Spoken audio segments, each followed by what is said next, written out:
طلبہ کرام مکمل وقت حفظ قرآن میں صرف کرتے ہیں اور اس کے ساتھ کچھ وقت اسکول کی پڑھائی ہوتی ہے جس میں انہیں تیسری تا 5ویں کی کتابیں پڑھائی جاتی ہیں۔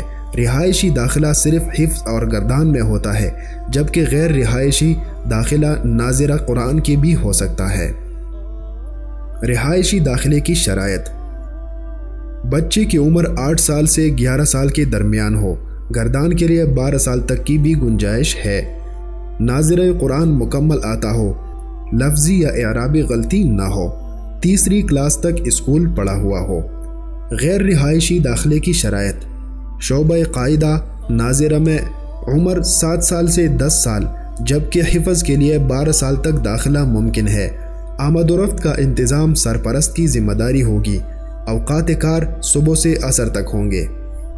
شعبہ عصری تعلیم 4 سالہ او لیول میٹرک۔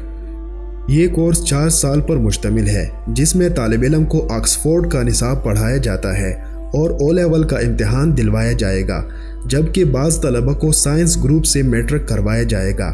امتحان کے 2 مرحلے ہوں گے جس میں پہلا مرحلہ آن لائن ہوگا، نیز پہلے مرحلے میں کامیاب شریک کو ہی دوسرے مرحلے کے امتحان میں شرکت کی اجازت ہوگی۔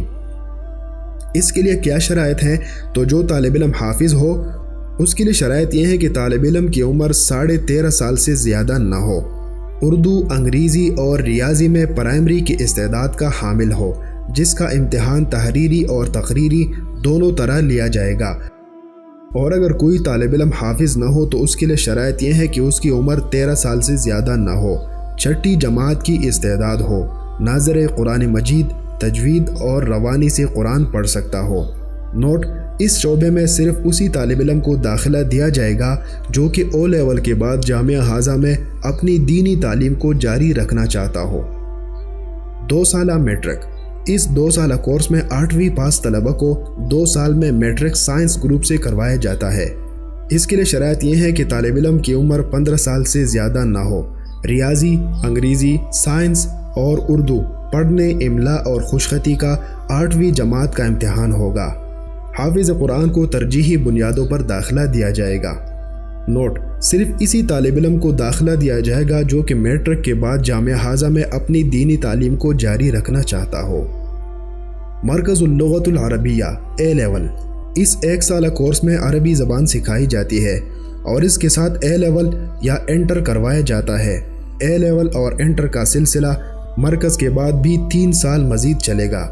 اس کے لیے شرائط یہ ہے کہ طالب علم کی عمر 17 سال سے زیادہ نہ ہو، او لیول یا میٹرک پاس ہو، 8ویں جماعت کی اردو پڑھنے اور لکھنے، انگریزی اور ریاضی کا امتحان لیا جائے گا۔ حافظ کو ترجیحی بنیادوں پر داخلہ دیا جائے گا۔ درجہ اولی تا 7 درس نظامی یعنی عالم کورس۔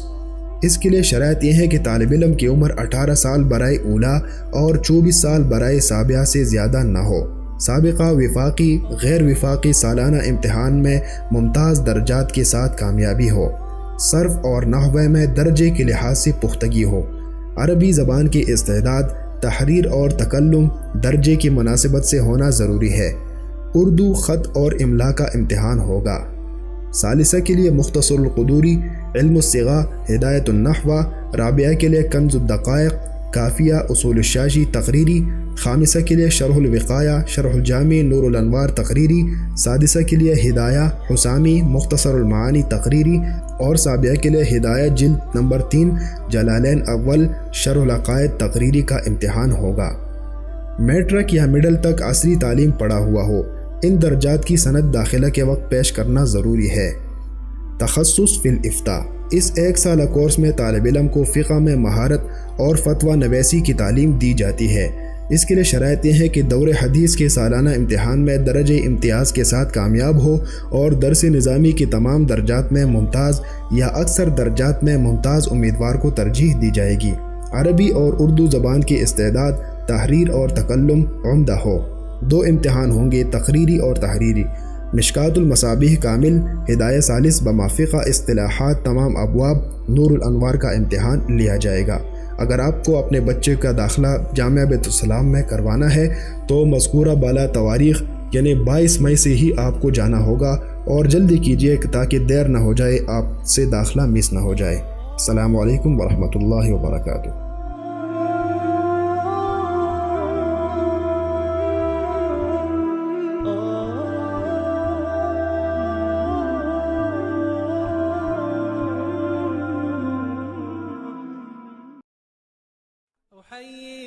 أحييكم وبالأشواق ناتيكم فأغلى وردنا أنتم وكل الورد نهديكم. أحييكم وبالأشواق ناتيكم فأغلى وردنا أنتم وكل الورد نهديكم. أحييكم وبالأشواق ناتيكم فأغلى وردنا أنتم وكل الورد نهديكم. عصافير من الخلد تغرد بين أهليكم جوانحنا لكم سرر ومن دمنا نغذيكم. عصافير من الخلد تغرد بين أهليكم جوانحنا لكم سرر ومن دمنا نغذيكم. جوانحنا لكم سرر ومن دمنا نغذيكم. أحييكم وبالأشواق ناتيكم فأغلى وردنا أنتم وكل الورد نهديكم. ألا ما أجمل اللقيا وما أحلى تلاقيكم بكم ضاءت محافلنا وعم النور ناديكم. ألا ما أجمل اللقيا وما أحلى تلاقيكم بكم ضاءت محافلنا